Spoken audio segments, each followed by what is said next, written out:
আসসালামু আলাইকুম। আলহামদুলিল্লাহ। প্রথমেই আল্লাহর শুকরিয়া আদায় করে নিচ্ছি। বারাকাল্লাহু আলাইকা লানা ওয়া লাকুম ইয়া জাল জালালি ওয়াল ইকরাম। গত বছর নভেম্বরে শাক খাওয়ার জন্য ৩টি টবে আমি মিষ্টি আলুর ডগা লাগিয়েছিলাম। আলহামদুলিল্লাহ সেখান থেকে হিউজ পরিমাণ শাক হারভেস্ট করেছি এবং খেয়েছি।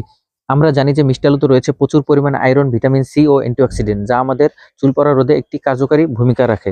আমাদের ত্বকের যে কোষ রয়েছে কোলাজেন, এটির ভারসাম্য রক্ষার্থে আলু শাক হতে পারে একটি কার্যকারী সবজি। মূলত যে কারণে আপনাদের সাথে শেয়ার করতেছি, আমি ৩টি টবে আলু শাকের লতা লাগিয়েছিলাম। তার মধ্যে থেকে একটি টবের মাটি খুঁড়ে দেখবো আলু হয়েছে কিনা।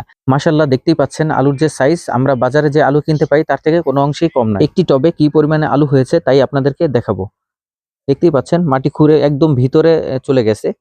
মাশাআল্লাহ, দেখতেই পাচ্ছেন করে নিচ্ছি। মাশাআল্লাহ, কত বড় সাইজ! আলহামদুলিল্লাহ।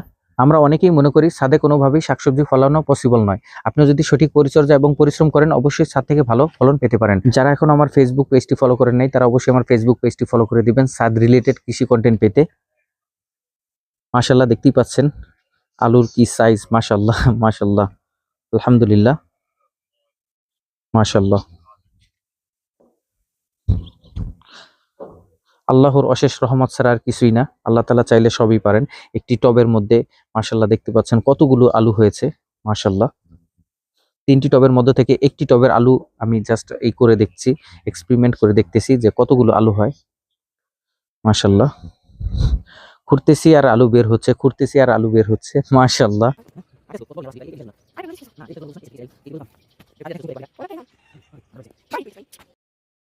একটি টব থেকে পর্যাপ্ত পরিমাণ আলু পেয়েছি। এখন আবার ওই টবটি জৈব সার দিয়ে পরিপূর্ণ করে দিব, যাতে নেক্সটে কোনো ফলন লাগালে খুব সুন্দর হয়। সবার সুস্বাস্থ্য কামনা করে আজ এখানেই বিদায় নিচ্ছি। আসসালামু আলাইকুম ওয়া রাহমাতুল্লাহি ওয়া বারাকাতুহু।